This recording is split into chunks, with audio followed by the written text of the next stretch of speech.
Ga ta nan ku. Tatsuniyanmu na yau yana da matukar daɗin gaske. Ku dai ku tabbatar kun saurara daga farko har ƙarshe. Mu je zuwa. Mutane ne guda 5 suke tafiya a cikin jirgin sama, da mai katon kunne, da mai dogon hannu, da mai katon ido, da kuma tela, da kuma mai lissafi. Da suna tafiya a cikin wannan jirgin, akwai hatsi buhu ɗaya a ciki, kuma dayansu ya zauna yana sirfawa. Yana cikin sirfa wannan hatsi, sai suka zo wucewa ta saman wani katon kogi. A yayin da suke tsallake wannan kogin, sai mai katon kunne ya ce, kamar na ji wani abu ya fada cikin kogin da ke kasanmu. Sai aka tambaye mai katon kunne, wani irin kara ka ji haka? Sai mai katon kunnen nan ya ce, na ji kaman hatsi ne ya fada cikin kogin da yake kasanmu. Sai aka ce to bari a tabbatar. Dama idan ba ku manta ba, na ce a cikinsu akwai mai lissafi. To sai aka kira wannan mai lissafin aka ce ya irga wannan hatsin. Sai ya ce to ya fara lissafinsa. Can an jima da ya gama lissafi ya ce tabbas ba hatsinmu guda ɗaya. Sai mai katon kunnen nan ya ce ai dama na fada muku ba ku yarda da ni ba.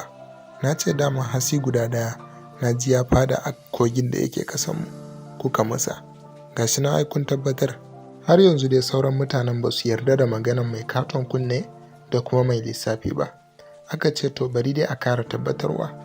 Aka kira mai katon ido aka ce ya leka a cikin kogin ya hango ko zai kalla hatsin a cikin kogin.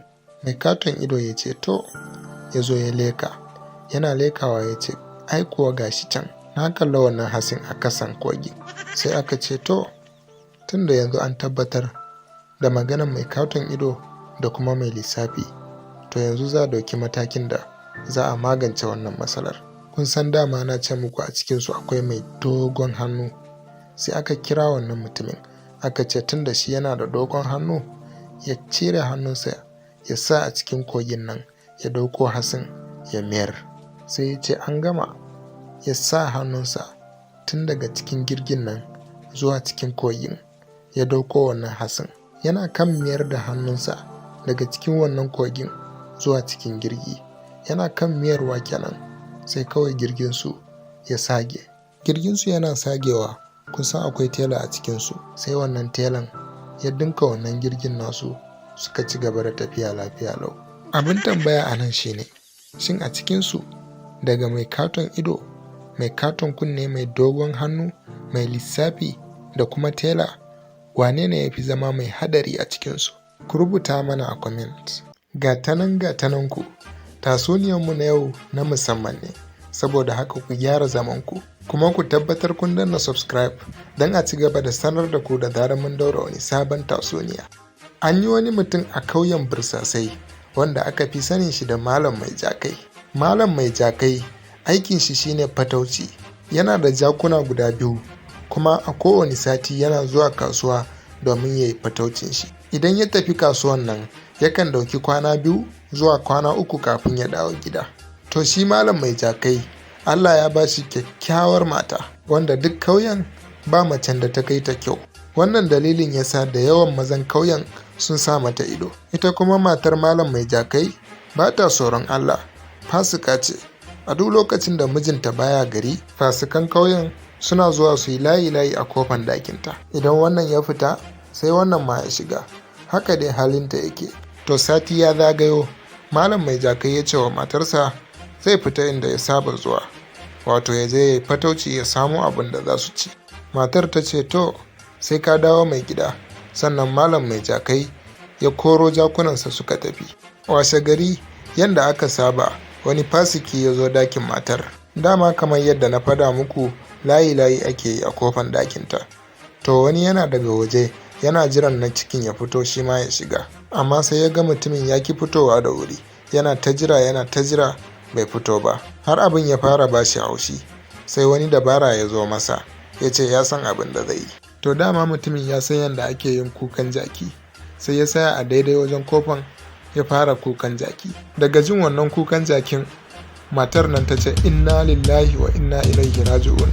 Mijina ne ya dawo. Na shiga uku, yanzu yaya zan yi da kai kenan? Sai kwarton nan ya ce ki buɗe min kofa da sauri in fita a guje ta yadda ba zan bari ya kalla fuskana ba.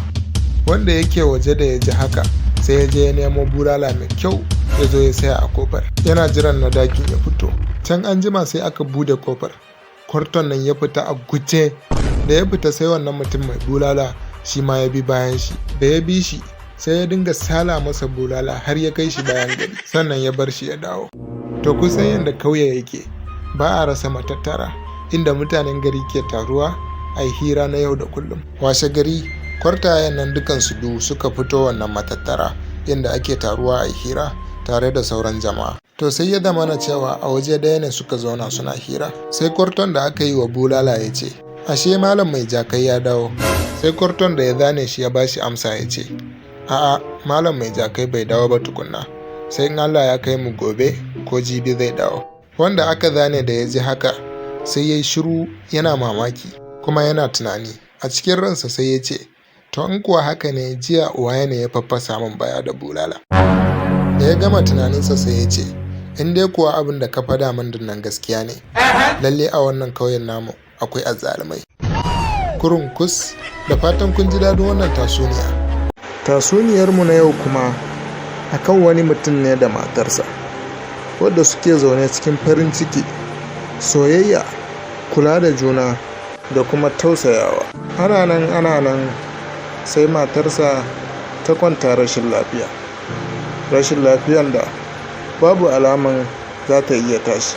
Ya nemo magunguna da dama amma ina ba alamun samun lafiya a tattare da matarsa. Wata rana yana zaune kusa da ita yayin da yake kula da ita. Suna dan hira kaɗan haka sai matar ta tambaye shi. Ta ce, yanzu mijina idan ban tashi a wannan rashin lafiyan tawa ba, idan na mutu za ka yi aure? Sai mijin ya yi shiru bai ba ta amsa ba. Sai kuma ta kara cewa, kai min alkawari guda ɗaya. Ya ce, to ina jinki, menene kike so in yi? Sai ta ce, ka min alkawari idan na mutu ba za ka kara aure ba har sai lokacin da kabari na ya bushe. Sai mijin ya ce, to ba komai, na yi alkawari, amma insha Allah ma ba abin da zai same ki kwantar da hankali. Ba daidai sosai ba kuwa sai matar ta rasu. Bayan rasuwarta mutumin ya ce ba zai karya alkawarin da ya yi wa matarsa ba zai kara aure ba har sai lokacin da kabarinta ya bushe. Wannan mutumin a koda yaushe idan zai fita aiki sai ya biya makabarta ya duba kabarin matarsa. Ya dauki shekara kusan 5 yana wannan abin, amma kuma abin mamakin kabarin matar shi bai bushe ba. Mutumin nan yana ta farin ciki yana cewa matarsa waliyya ce. Wata rana kuwa ya yi sammako ya ce zai fita aiki da wuri, kuma sai ya biya makabarta domin ya ziyarci matarsa. Yana isowa sai ya hadu da kanin matansa. Bayan sun gama gaisawa da kanin matar tasa sai yake tambayansa, shin ka zo ziyartar 'yar uwarka ne? Sai kanin ya ce, a'a, na zo in cika wa yayata wasiyarta ne. Sai mutumin ya ce, Allah sarki, wani irin wasiya ne haka ta bari? Sai kanin matar tasa ya ce, ai kafin rasuwar yayata ta yi wasiyar cewa ko da yaushe in zo da sassafe in jika kabarinta da ruwa. Na dauki shekara sama da 5 ina haka. To fa, yanzu idan kai ne wannan mutumin, ya za ka yi? Gatanan ku, tatsuniyar Malam Shu'aibu. Malam Shu'aibu mutum ne wanda yake matukar son aure. Yana da wata yarinya da yake so, suna soyayya, suna matukar son junansu. Ana nan sai Malam Shu'aibu ya aiko da manyansa gidansu yarinyan, wanda aka fi sani da Aisha. Aka nemo masa aurenta, aka sa rana, aka yi komai da komai. Malam Shu'aibu yana cikin farin ciki sosai. A ranar auren aka tara 'yan uwa da abokan arziki, aka yi biki, aka yi farin ciki, aka daura aure, aka wase. Bayan an yi wannan auren, kun san yadda al'adan Hausawa take. Idan aka daura aure, angon zai gayyaci abokansa gidansa a zo a ci abinci a taya shi murna. Abin da Malam Shu'aibu ya kenan, ya gayyato dukkan manyan abokansa akan su zo gidansa a ci abinci a taya shi murna. A ranar da abokansa za su zo, Malam Shu'aibu ya je kasuwa ya samo kaji manya-manya ya sayo ya kawo wa matarsa akan ta dafa. Idan abokansa suka zo za a tarbe su da wannan kaji. Matar ta hura wuta akan za ta soya wannan kajin. Bayan ta gama soyawa, sai ta ce bari ta dan taba, ta ji ko kazan ya yi daɗi. Sai ta ɗauki wani karami ta sa a bakinta. Ai kuwa tana sawa sai ta ji kazan ya yi daɗi sosai yadda ba ta yi tunani ba. Sai ta ce kai kai kai, kazan nan ya yi daɗi sosai, saboda haka bari in dan kara kaɗan. Sai ta kara ɗaukawa ta sa a bakinta. Da ta ci sai ta kara ɗaukan wani ta kara ci. A haka har kajin suka kare. Sai da ta gama ci sai abin ya zo kanta. Ta fara tunani tana cewa yanzu na ci kazan nan duka. Mijina ya siyo wannan kajin ne saboda abokansa, ni kuma gashi na cinye gaba daya. Yanzu ya zan yi? Gaba daya ta rasa abin da za ta yi. Malam Shu'aibu da abokansa kuwa suna hanyar zuwa. Bai dade sosai ba sai suka iso gida. Suka shigo suka samu waje suka zauna. A wannan lokacin kuma matarsa tana cikin daki. Bayan an danyi hira an danyi raha, sai Malam Shu'aibu ya kira matarsa. Ya ce ki kawo abin nan da na kawo dazu. Tana jin haka, ai kuwa sai gabanta ya fadi. Tana tsaye a cikin daki. Ta rikice, ta rasa abin da yake mata daɗi. Kafin mu ci gaba da tatsuniyarmu, ku tabbatar kun danna subscribe, sannan kun danna like. Hakan ne zai ba ku dama a dinga sanar da ku da zarar mun daura wani sabon bidiyo. Da Malam Shu'aibu ya ji shiru, ya kara cewa, Aisha, ki kawo abin dazun nan na ce. Ita ko tana daki ta rasa abin da za ta yi. Can an jima sai wani dabara ya faɗo mata. Ta ce ta san abin da za ta yi. Sai ta ɗauko roban wanke hannu ta zuba ruwa a ciki, sannan ta kawo ta aje a gabansu. Sai ta koma cikin dakin. Can an jima sai ta kara fitowa da wuka ta aje a gabansu. Ta koma ciki. Malam Shu'aibu da abokansa kuwa suna ta hira kamar minti 2 haka. Sai Malam Shu'aibu ya ce musu su jira shi, zai shiga ban daki yanzu zai fito. Matar tana cikin daki kuma ta ji mijinta zai je ban daki. Sai a cikin ranta ta ce bari ku ga abin da zan muku, na san maganinku. To da yake dama da suka zo sun zauna ne a bakin kofan dakin, kuma abokin Shu'aibu guda daya yana dab da kofan dakin. Sai matar ta lallabo a hankali ta zo ta cikin dakin, ta ja rigan wannan abokin Shu'aibu da yake kusa da kofan. Yana juyawa sai ta ce masa, mijina fa ba wani abin da ya kawo gidan nan da yake cewa in kawo. Ai ku ba ku sani ba ne, mijina ai ya zama mai yankan kai ne. Ba ku ga na kawo wuka na aje ba, yana so ne ya kama ku ya yanka kanku. Saboda haka gwara kun tashi kun yi ta kanku. Daga jin haka abokan Shu'aibu suka tashi suka debo takalmansu, kafa mai na ci ban baki ba, suka fita da gudu. Ita kuma matar Malam Shu'aibu ta shiga daki da gudu ita ma, ta je ta dauko plate din da ta ci kaza a ciki, ta fita da shi. A daidai lokacin da abokan Shu'aibu suka isa kofa, shi kuma sai ya fito daga cikin bandakin, ya kalla abokansa suna gudu. Sai ya tambayi matarsa, me ya faru ne haka suke gudu? Sai ta ce mai gida ai na fito da kajin ne, abokanka suka wawushe suka gudu. Sai Malam Shu'aibu ya ce me? Sai ya dauko wukan ya bi bayansu. Da Malam Shu'aibu ya fita da gudu bakin kofa rike da wuka, sai ya kalla abokansa babu su riga ma sun yi nisa. Sai Malam Shu'aibu ya bi bayansu yana ihu yana cewa ku saya, idan na cire cinya guda daya ma ni ya ishe ni. Su kuma abokansa sun dauka cewa cinyan daya daga cikinsu ne yake so ya cire. Ai kuwa sai suka kara gudu akan gudunsu. Da fatan kun ji daɗin wannan tatsuniya.